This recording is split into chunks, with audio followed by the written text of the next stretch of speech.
Marijuana, also known as cannabis, is now legal in 28 U.S. states for either medical or recreational use. Of those states, 4 legalized recreational marijuana just last November. As public support for pot grows, so does the multi-billion-dollar legal cannabis industry. While marijuana is legal in many states, U.S. federal law still considers it illegal. VOA's Elizabeth Lee explains this contradiction and the anxiety over the future of the cannabis industry under the Trump administration. Buying pot at this dispensary in Los Angeles is similar to going to a high-end wine store. The plants on display have descriptions of its potency. Marijuana-laced food and bath items are on the shelves, all in an effort to make marijuana mainstream and dispel its stigma, especially since California just legalized recreational use of marijuana last November. It's inevitable. Get with it. In 2016, the legalized marijuana business almost reached $7 billion. That number is expected to increase to more than $21 billion in 5 years. But the new Trump administration is making some people in this growing industry nervous. The marijuana industry is definitely an industry that is in flux, and part of it is because of this very complex regulatory landscape. It's legal at the state level, it's illegal at the federal level, and there are a lot of conflicting laws.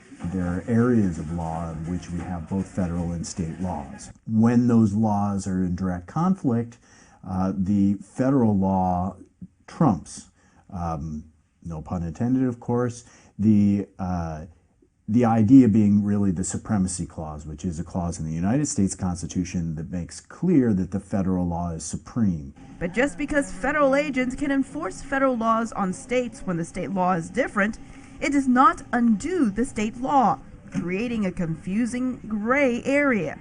Ultimately, it's up to each president to set enforcement priorities.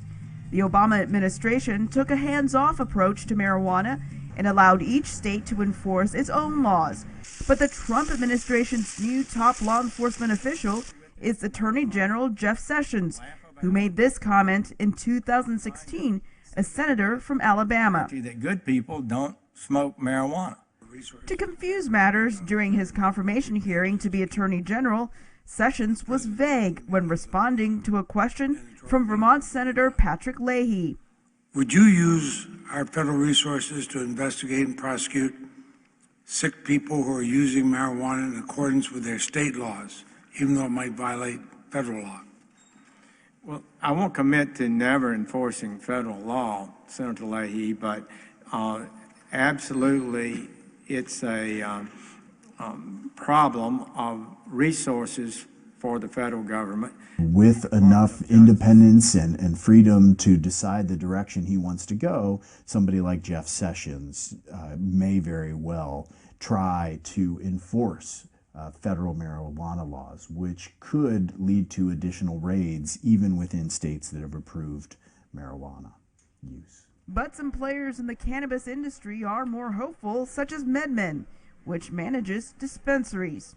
If you go by the theory that government follows the will of the people, and the fact that the marijuana industry is already thriving, it's already growing, and it's functioning within the bounds of law and showing that it is a possible industry, I think we feel pretty optimistic about our future. Congress is responding to the growing popularity of marijuana, forming the bipartisan Cannabis Caucus to bridge the disconnect between state and federal laws and to promote the marijuana industry.